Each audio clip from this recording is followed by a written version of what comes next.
Once you're having regular contractions, your midwife will ask you to come to the hospital or unit that you've chosen to birth your baby.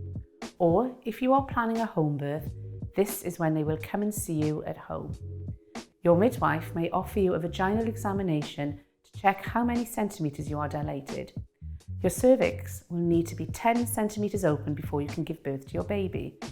If you don't want to have these, you don't have to. It's completely up to you.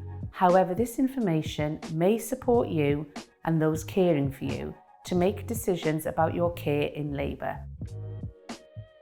You'll be given a birth room to continue your labour, and your midwife will monitor you and your baby regularly by listening in to your baby's heartbeat and taking your observations such as temperature and blood pressure.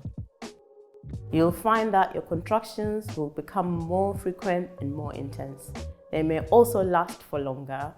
We'll be expecting you to have 3 or 4 contractions every 10 minutes, which will last between 45 to 60 seconds. On average, this stage of labour can take 6 to 14 hours. However, it can be more or a lot less. During pregnancy, your hormones will soften all the ligaments around your pelvis, and this allows it to move more and gives more space for your baby. Your baby will work with you in labour. Firstly, they will tuck their chin onto their chest so that the smallest part of their head comes out first. Also, your baby has lots of small soft bones in their skull, which allows them to overlap and change shape as they move down your pelvis. We encourage you to move around during the stage of labour and use gravity and the shape of your pelvis to help the baby move down to a good position for birth.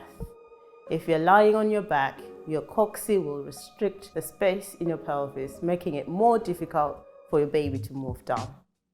Being upright on a birthing ball and rotating your hips can be a great way to get baby moving. Also, leaning over a bed and all fours can be another way to help open the pelvis up. If you have had an epidural and aren't able to get into these positions, we suggest lying on your side with something in between your legs. This position should help your labour progress rather than lying on your back, which can sometimes slow things down. If you have an epidural, your midwife can still support you to change position regularly and help you to be upright. We might also suggest you get up and take a walk around the room or go to the toilet to help get baby moving. Just before you feel the need to start pushing, you might have an overwhelming feeling that you want to give up or that you can't cope anymore. This is what we call the transition stage, and it's a really good sign that you are about to meet your baby. And this usually happens when you're about 10 centimetres dilated and your baby's head starts to pass through the cervix and into the vagina. Then you might feel like it's time for you to start pushing.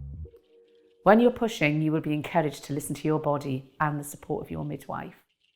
Again, this stage takes different amounts of time for different people, but generally from a few minutes to up to 1 to 2 hours.